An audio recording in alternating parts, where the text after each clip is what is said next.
नाही, कोणाचे फोन आलेले नाही. एका व्यक्तीच्या इगोमुळे ही निवडणूक लागली अशा पद्धतीचा आरोप होतो. लोकशाही आहे, इलेक्शन लढायचं नाही का? हुकुमशाही आहे का? हुकुमशाही आहे का? तुम्ही सांगा पत्रकार मंडळींनी मला. लोकशाही आहे, प्रत्येकाला आपले विचार मांडायची, विचार पुढे न्यायची. माझ्या पार्टीचा विचार पुढे न्यायचा आहे, महाविकास आघाडीचा विचार पुढे न्यायचा आहे. मग त्यातून कोण लढायला अंतिम तयार झालं, कोण कोण माघार घेतलं, सगळं दुनियाने बघितलेलं आहे. काँग्रेसचा अर्ज बाद झाल्यानंतर तुमची बैठक झाली. त्या बैठकीत वसंत देशमुखांचं नाव एक फायनल झालं अशी चर्चा आहे. त्यावेळेस उत्तम जानकर असतील, अभिजित पाटील असतील किंवा तुमचे 2 अजून आमदार आहेत, त्यांना विश्वासात घेतलं नाही असं दिसलं. सगळ्यांशी चर्चा करून सगळ्या गोष्टी झालेल्या आहेत. जो घरातला विषय तो आम्ही घरात संपू. 4 आमदार आहेत.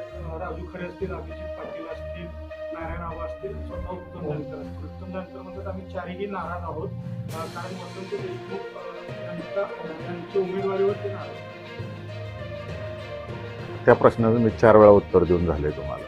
आमच्या घरातला विषय आम्ही घरात बसून संपू. महाविकास आघाडीचे समर्थन नारायणबाबा आधीच पाऊस असताना सोबत आलेले होते. धनंजय विकोळे अर्ज मागायला गेला, भाजपच्या नेत्यांसोबत गाडीमध्ये आले. शेकापचे आमदार देखील त्यांच्यासोबत कायम सोबत राजू खरे शिवसेनेच्या महाविकास आघाडी करत असताना महाविकास आघाडीचे सगळे नेते आधीपासूनच महायुतीच्या समर्थनासाठी गेले. ताकद महाविकास आघाडी मी या मतदारसंघातील 616 मतदार आहेत. 616 मतदारांची जी इच्छा होती ती परिपूर्ण करण्यासाठी आणि माझ्या नेत्याच्या आदेशाप्रमाणे मी वागतोय. सरकार पालकमंत्री असं म्हणाले की 616 मध्ये 16 मतं तरी मोठे पाटलांना पडतात. या प्रश्नाची वाट बघत होतो. ठीक आहे. 16 काय परत एकदा सांगा. 616 पैकी 16 मतं तरी विरोधकांना पडतात. त्यांच्याकडे तेवढी मतं आहेत का?